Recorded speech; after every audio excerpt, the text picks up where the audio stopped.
This is a presentation on the description of a t-test by Professor Charles Dorner. A t-test is an inferential statistic used to assess whether the difference between the means of two variables is statistically significant. The t-test is a statistical test used to test hypotheses. Three fundamental data variables are required to calculate a t-test: the difference between the means of each data set, the standard deviation of each group, and the number of data values.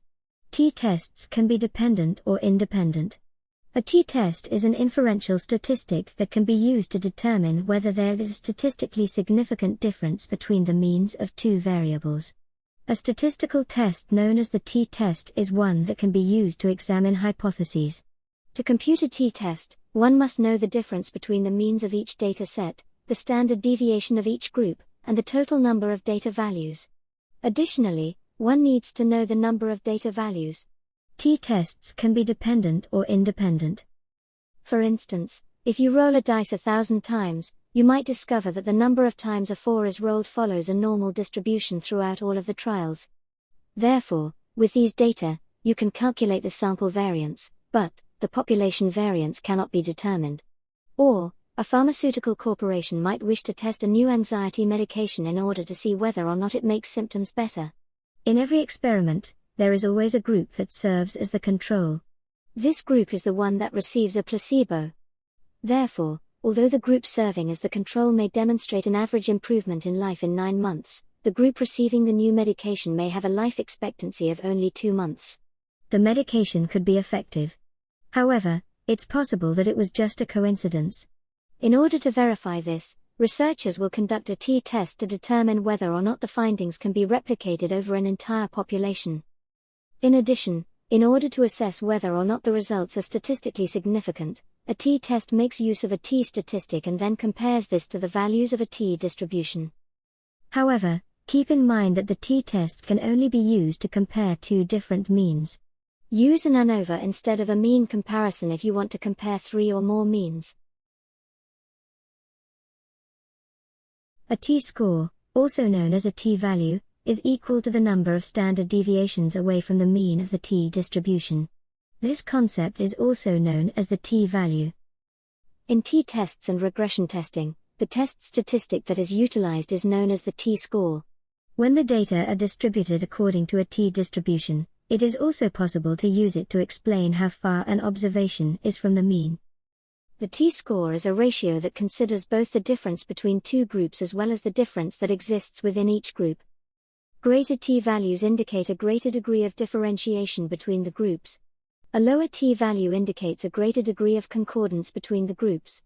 A t-score of 3 indicates that the groups differ from one another in a manner that is 3 times greater than the degree to which they differ from one another. Therefore, when you conduct a t-test, outcomes with larger t-values indicate a greater likelihood that the findings can be replicated. If you have 2 measurements on the same person, entity, or item, you should use the paired t-test instead of the unpaired t-test. However, you should also select this test if you have 2 things that are each being measured under a distinct condition. You could, for instance, be measuring the safety performance of automobiles as part of your automotive research and testing, in which case you would put the automobiles through a series of crash tests. It's possible that you're submitting the different manufacturers to the identical conditions, despite the fact that they're different. The standard 2-sample t-test involves making a comparison of the means of 2 distinct samples. You could, for instance, test 2 distinct sets of customer service workers on a business-related test, or you could test students from 2 separate institutions on their ability to communicate in English. However, if you select a sample at random from each group individually and find that the conditions are distinct, then your samples are independent, and you should conduct a t-test on independent samples, also called between samples and unpaired samples. In the t-test with independent samples, the null hypothesis is that 1 and 2 are equal. Therefore, it presumes that the means are equivalent. The null hypothesis in the paired t-test is that the pairwise difference between the 2 tests is equal to 0, H0, t equals 0. This is because the paired t-test compares two independent samples. Two examples of when to do a t-test are the following. To test if a new medicine improves muscular endurance, for instance, in the medical field. 50 individuals' musculature will be examined both before and after they take the drug. A sheet metal mill, to use a technical example, is unhappy about the frequent breakdowns that occur throughout its 50 different manufacturing facilities. You are now tasked with determining whether or not a recently installed piece of machinery affects the frequency of breakdowns. This is determined by contrasting the total amount of time each of the 50 factories experienced downtime before and after the new machinery was installed.